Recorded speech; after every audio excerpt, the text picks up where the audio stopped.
Hi, everybody, and welcome back to the podcast. You know me as Sam. Today, we're joined by the distinguished returning guest, Michael Webb. He's a psychotherapist in Texas. Michael, it's always a joy when you come in. How are you today? I'm doing good. Glad to be here. Thank you.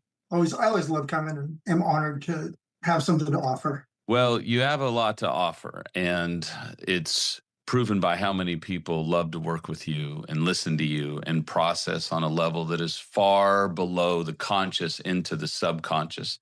We talked about this before. Carl Jung said, until you bring the subconscious conscious, you don't really heal. What I love about the work that you do is being able to get below the surface into what goes on in the subconscious of the betrayed as well as the unfaithful. And we've talked extensively about psychological games. Today's podcast, we're actually titling it, How the Fear of Pain Turns into More Pain. So as we unpack that title a little bit, maybe it would be good for you to start with a little bit of a review about psychological games and how they show up. I guess first I'd like to say that games are not all bad. It's not as though every time someone's playing a psychological game with somebody that there's some sort of a nefarious reason. That some of them are kind of fun. I mean, just kind of if you're trying to decide what restaurant to go to, and maybe you want to go to one restaurant, but you're not really that, motivated, then you can just be like, I don't know, I'm good with whatever. And you're not telling the truth, but you're also not trying to manipulate a circumstance. You're just not that invested. Right. A psychological game happens when the truth seems to be unhelpful or possibly dangerous. When if I were to tell the truth, if I were just fully honest about what I'm thinking or what I'm feeling, that I'm not going to get the outcome I want. And that's where the fear of pain turns into more pain, that I'm wanting to control the outcome of this conversation. And if I were to just fully disclose and tell the truth, I'm not sure I'm going to get the outcome that I want. And so I'm also afraid that if I don't get the outcome I want, I'm going to end up feeling pain. It's true for betrayed and unfaithful. They both do it. This isn't saying, well, the betrayed always does this or the unfaithful. They both do it, right? Exactly. I mean, human beings do it. And one of the things that has to happen if you're playing a game is that there's a piece of information that I'm holding to myself. And the reason I'm holding it to myself is because I don't think it's going to get me the outcome I want. Car salesmen are great at playing these games. They'll accentuate all the positives about this car, and then they'll hand you the keys to the car because they know you don't want to give the keys back. They don't Right. want to talk about how you might not be able to make the payments. They don't want, if you can get the loan, they want to sell you the car. And so lots of pieces of information are discounted or removed from the conversation to get the outcome that they want. You said this in some of the notes that you gave me is when we want the outcome of an honest and vulnerable conversation, but are afraid of the vulnerability due to trust and intimacy struggles, we can default into engaging in these games.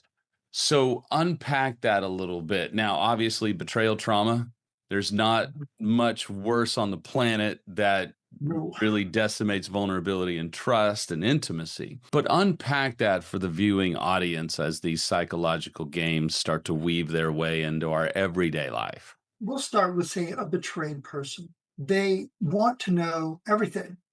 And beyond that, they want their partner to demonstrate that they will do anything for forgiveness and to stay. And there's good reason for that. I mean, I've been betrayed. My trust has been broken. My vulnerability has been used against me, trampled upon. And I don't want to be vulnerable. And yet I want to have a very open and vulnerable conversation with my spouse. And how do I go about doing that?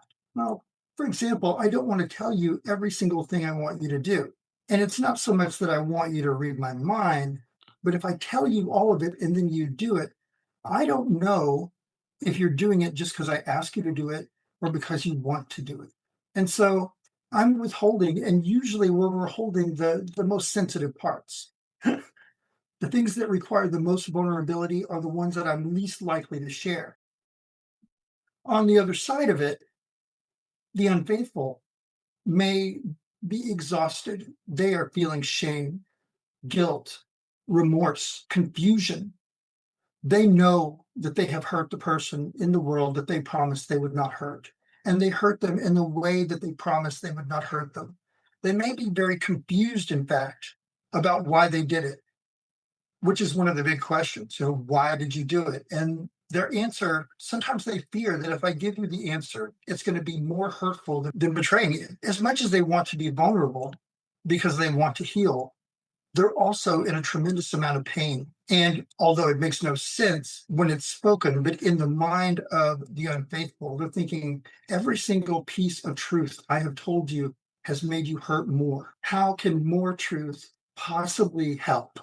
Right. And yet, truth is the way out.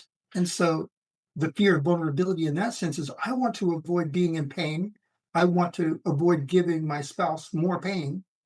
And yet, if I withhold the truth and it trickles out later on, I have actually created more pain for both of us. Right. So where does the game come in that scenario? Well, a game comes in when, like I say, I'm trying to elicit a response. And it might be good to kind of demonstrate a low level game just between the two of us. Let's say that I come in today and I'm like, I'm wanting to get a compliment. I'm feeling a little bit insecure. So I'm like, hey Sam, you look really nice today. Thank you. So do you. Thank you. I appreciate that. See, I was fishing for a compliment, right? But see, what I really wanted to know is something else.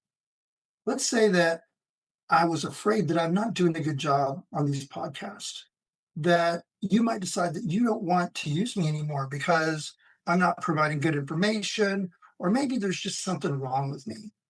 And so, if I can get a compliment, if I can get some form of affirmation, I can tell myself, well, I opened up the question. So if he had some criticism that he wanted to give me, that would have been the time to give it. And Makes so I'm sense. kind of trying to finesse the situation where I have been slightly vulnerable, but I can then say later on, well, I asked you, if there was anything going on, and you said no. So I thought we were fine. Which is what the unfaithful will do is, well, I tried and I asked you and you said everything was great. So now it's not enough. And then we shame spiral, right? Exactly. Now, no matter what I say, it's not enough. But the reality is, I know you wanted more. Mm, And I gave you as much as I thought that I could and stay safe. And safety is another one of the things we're talking about here, that both the betrayed and the unfaithful are modulating their vulnerability in order to stay safe or possibly to keep each other safe. But that usually involves manipulating the truth. But what I never said, or whenever I fished for a compliment earlier, what I didn't say is, I'm actually really uncomfortable with how I'm doing. I really feel like I'm not doing a good enough job. And beyond that, I feel like if I brought it up, if I were directly to ask you, am I doing a good enough job? You would say, well, Mike, I was going to tell you something. It's interesting though, because what you're describing, I think happens all the time. And then the unfaithful, let's call it lack of awareness, lack of ego strength, our shame. We then go, why didn't you just ask me that? Why didn't you just tell me you're manipulating me? So why do we then resort to these bombastic, angry responses when the betrayed is over here, male or female, going, I'm just terrified to be vulnerable with you, bro or sis. I don't want to be vulnerable. I'm scared. And then the unfaithful just rages with, all you had to do was tell me. And then we're off to the races and we're in a game, as you've unpacked before, right? Well, I mentioned some of this is unconscious, that a lot of times, many people who have trouble with intimacy have a core emotional belief that they are somehow flawed, that there's something wrong with them. And if I'm fully open and fully vulnerable with you, then you will find that flaw in me and you won't want to be with me. And so, although I may be somewhat aware that I want to avoid vulnerability or I have trouble trusting, I may not know it may be unconscious that I'm harboring this fear that I'm somehow fundamentally inadequate. Which And every so betrayed at some level would be feeling because the unfaithful cheated. exactly, yes. And what's also true is very often the unfaithful weren't feeling the connection that they could have with their spouse because they weren't being vulnerable in the first place. And they were not receiving the love, the affirmation, the safety, the security, all of the benefits of being in a loving, committed relationship. They were withholding their ability to receive it, and they felt like there was a need not being met. But it really comes down to if I'm vulnerable enough to receive that need being met, then I'm afraid that you'll see these things about me that are not good. You mentioned And the word withholding. I think, just to pause for a minute, I think that's a great word to unpack because we unfaithful are withholding. Is that because we might be unconsciously playing a game? Is that our childhood showing up in adulthood because we're scared to get rejected? Is it, and I'm throwing a lot at you, is it it's like, I'm telling myself a story so that I can justify my acting out, or is it all of that? so it's a lot of that. Yeah, There, to some degree, people withhold not fully consciously. Sometimes their inability to receive love or affirmation or to ask for help and then receive the help. They may be aware that they don't like to ask for help. They may be aware that they're not good at accepting compliments, but they're not aware of why. What absolutely. really comes down to is that I feel like a compliment is something that I've manipulated from you because I don't believe it. And I don't believe the compliment because I haven't fully addressed this fundamental thing that I think is wrong with me. Right. Yes. What's wrong with me in this dynamic? Not the betrayed, but me. I haven't addressed this fundamental Yes. wound, rupture, what have you, Mhm. but then I resort to a game, right? Yes. And so I guess to kind of collect some of the key points, we begin playing a game when we are attempting to elicit a response from a conversation that's going to be what we want. It's going to get us where we want to go in the conversation or in the relationship, but we are withholding information, whether it's what we want or what we don't want, what we feel or what we don't feel. Maybe it's just straight up information like, I don't like it when you do that, or I do like it when you do that.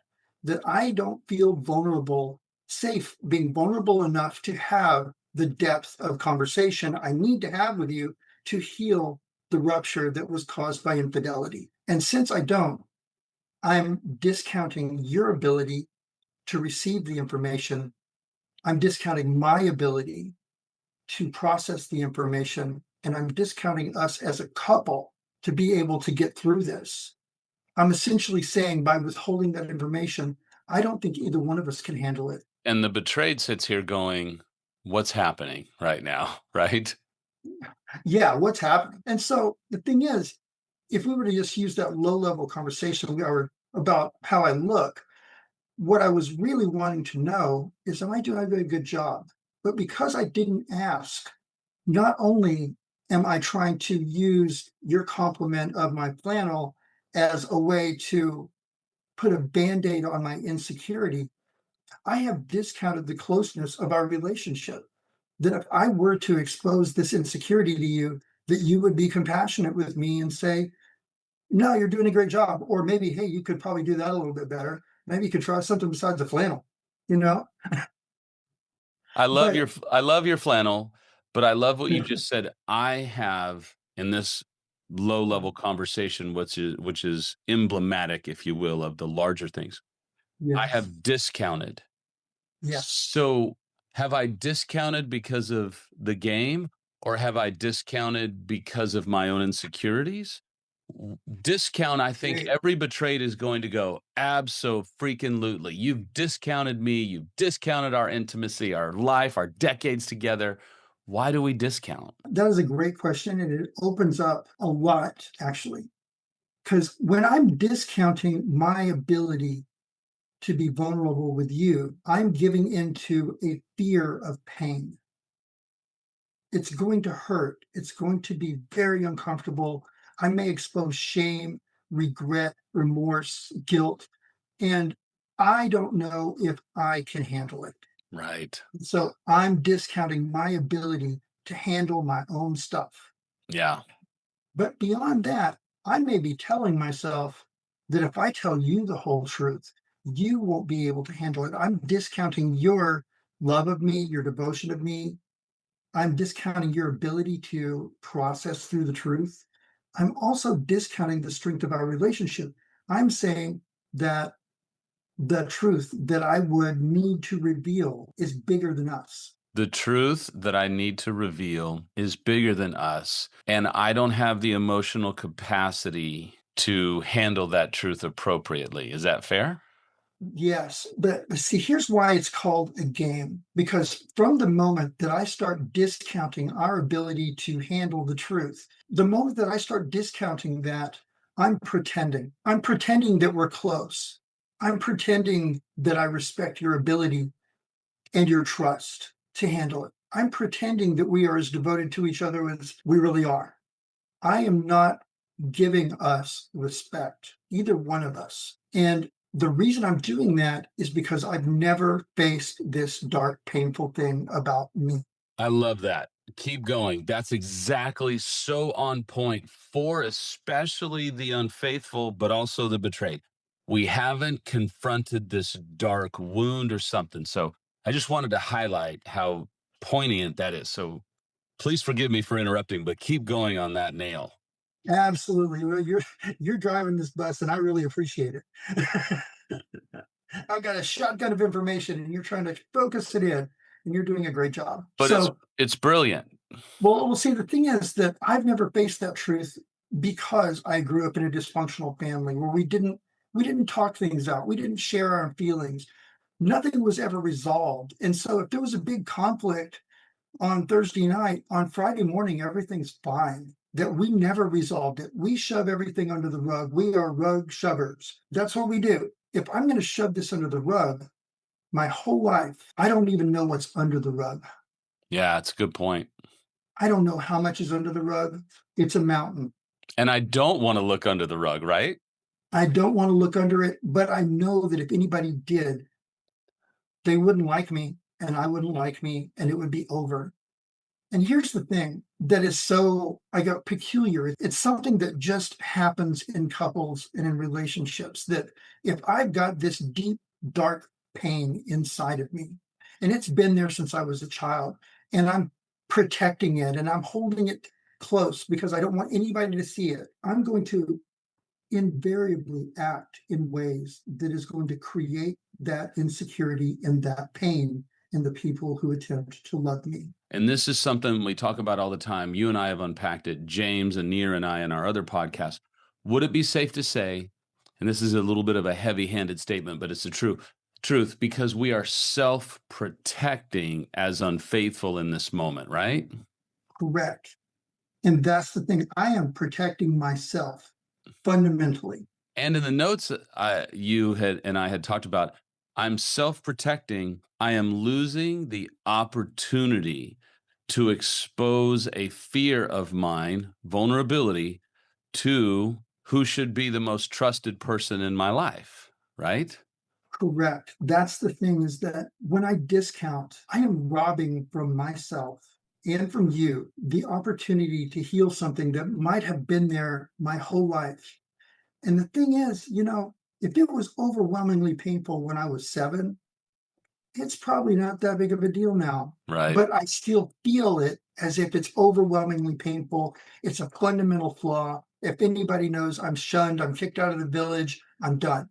And so when I start acting out that pain and I become unfaithful to my spouse then begins to feel this deep insecurity, this shame, this wound. And even though they're angry at me beyond belief, they're also asking, why wasn't I enough? And the thing is, if I'm self protecting and I'm unaware, I may say, well, it's not that you weren't enough, but you did do this. And I will come up with the biggest BS reason I can think of to say why Well, really, I was just acting out a deep, dark pain that I'm never going to reveal. And if I did, you would leave me anyway. Right. And I want to read this to you. You put this in some of the notes.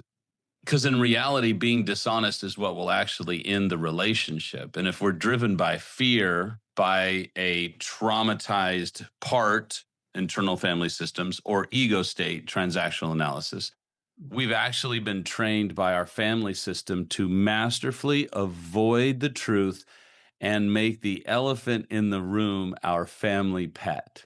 That's what you're describing, right? Yes, that's exactly what we're talking about here is that I've done this my whole life. I believe that it's part of a relationship that you hide deep, dark secrets, that you both hold on to your own pain because the truth is no one can handle it. And if anybody tries, they're going to be scapegoated because there was likely a scapegoat in my family that would say, the problem is dad's drinking. The problem is that mom's never home. And that person became the scapegoat. They became the identified patient. They were not the privileged kid. So I already know that if I tell the truth, things will go bad for me. However, as I am being deceptive, as I am discounting our relationship, as I am withholding the truth, that is actually what is going to sacrifice the relationship. The greatest fear that I have is that if I tell the truth, it's going to end everything. It will be too painful to you. It will be too painful to me. But the reality of it is, if I don't tell the truth, that is what will sacrifice the relationship. And in the process of doing it, I've disrespected you. I've disrespected me. I've discounted the relationship. I have deferred to that deep, dark pain that I'm self protecting to save myself. And so all of that happens when I say to you, I say I'm the unfaithful, and we wake up, it's a Saturday. We've been talking really intensely about the affair and about affair recovery, and I'm fatigued. The vulnerability that I've had to expose over the last week or so has been exhausting, and I really want to break. But I also really am hoping that I have revealed enough that it's over. Right. I'm hoping that I'm not going to have to reveal everything. And so instead of saying, hey, how are we doing? I try to divert the subject. It's like, hey, I'm so excited that we're back together. And I'm really looking forward to going to the zoo today or whatever we're going to do. And I want to engage in conversation that's a distraction from the elephant in the room because I don't want to talk about it, because I'm self protecting, all of these things. And I am engaged in a game. I'm fishing for okay. Now, to go a level deeper, and if you've ever seen the movie Inception, a dream within a dream, right? I want to go a level within a level. Isn't it also true that in this game that you're describing, on a very intricate level, we then, as unfaithful, tell ourselves a story?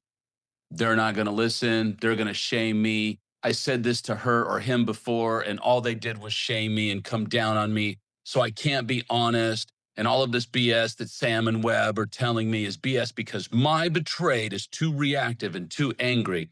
So then we play a game within a game where we make ourselves the victim, but it still relates to the elephant of the unhealed trauma. Is that fair? Absolute. To in this level deeper, what we're talking about is within each of these games, and we've talked about this in a prior podcast, that there's always a victim, there's always a perpetrator or a bad guy, and there's always a rescuer.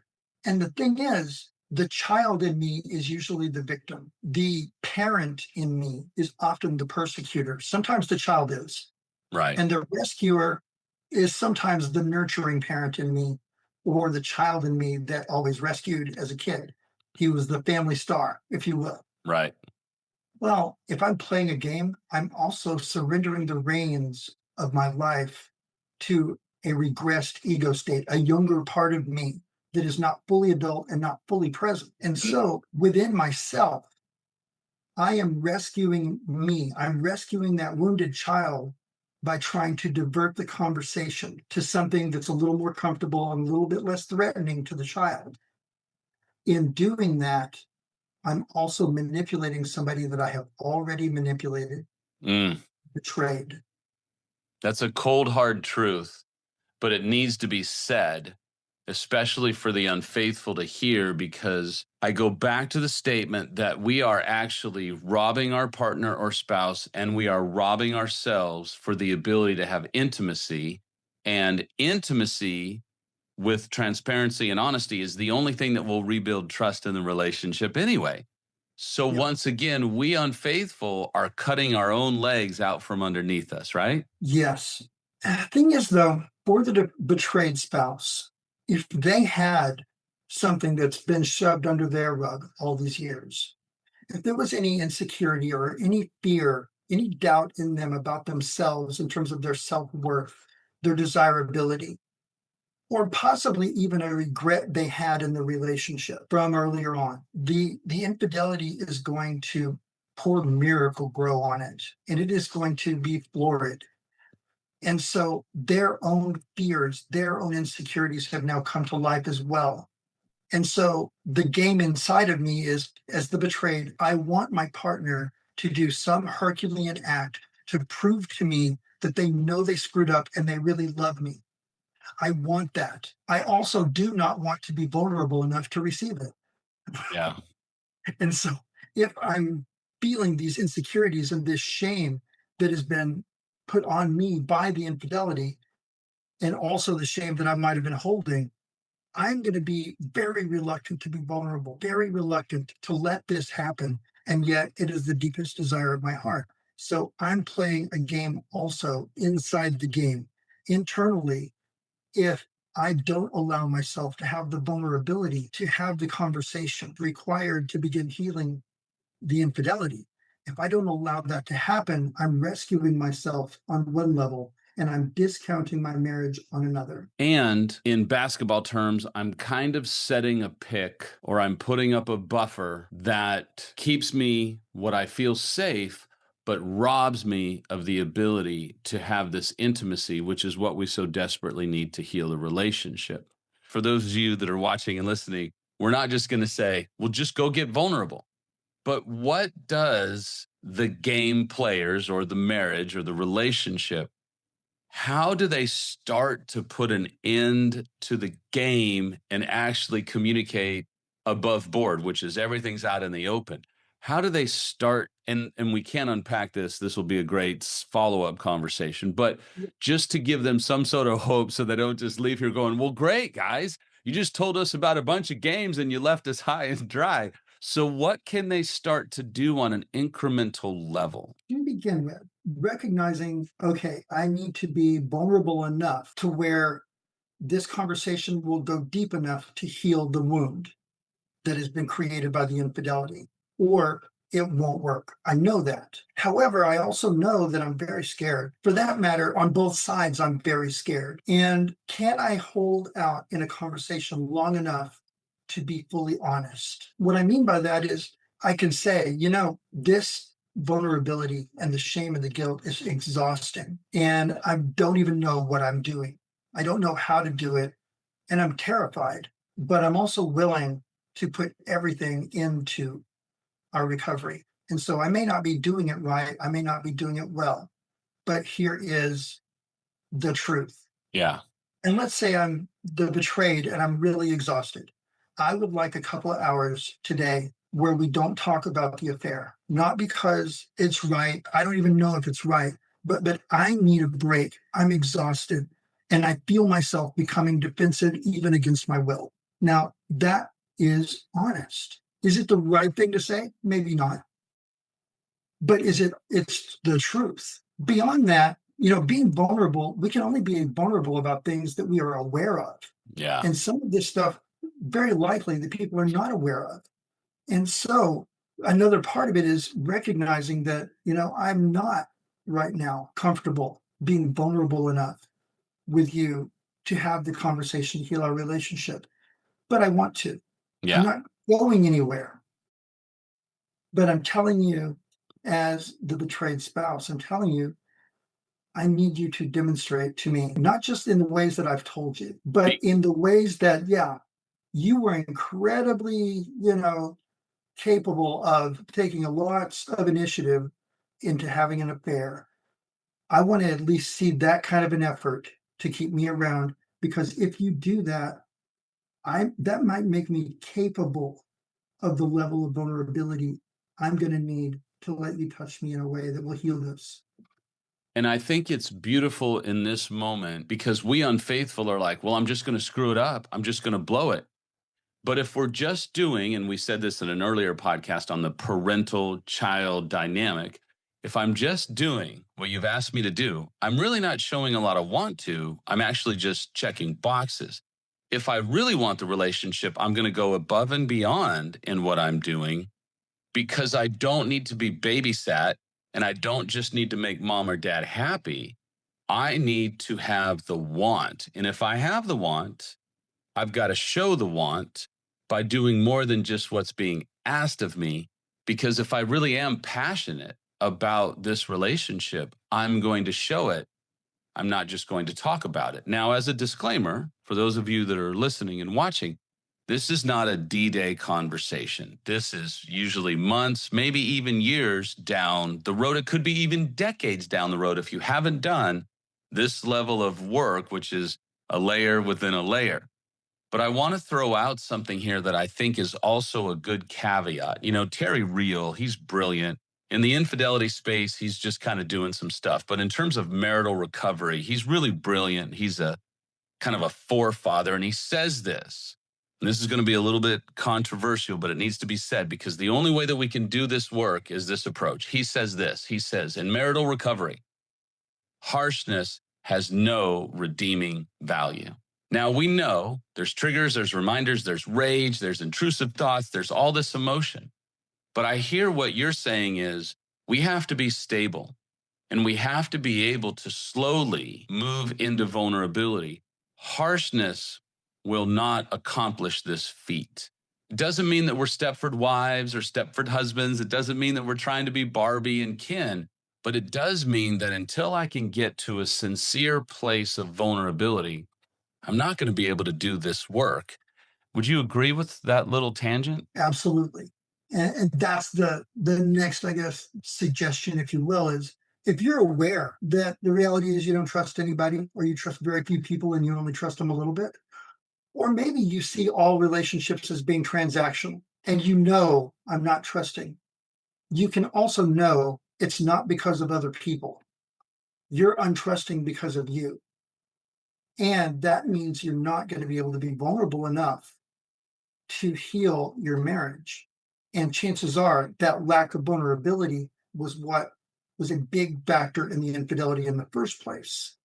And so being able to recognize that you are discounting your ability to heal, you're withholding, if you know it, if you can allow yourself to know it, and then find somebody like me, Sam, any of the many great therapists that are out there to help you identify what it is that you would be willing to sacrifice your marriage rather than reveal yourself. Because, and I believe this to be true, the unfaithful has to go first because Absolutely. Absolutely.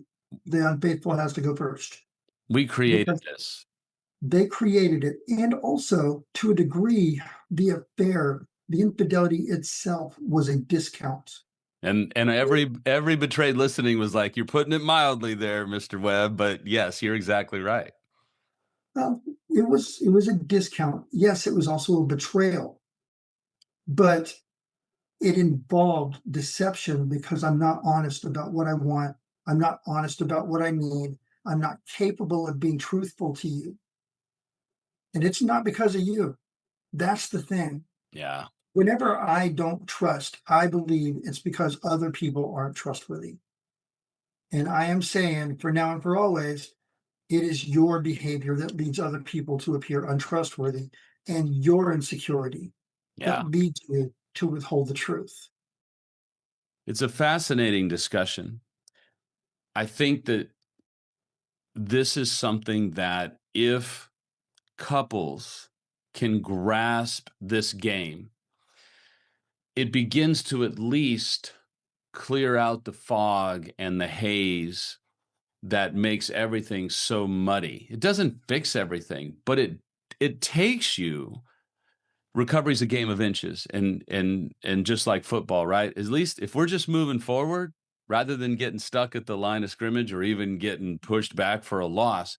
This to me is a phenomenal discussion about how to move the recovery football forward, even if it's a few yards at a time.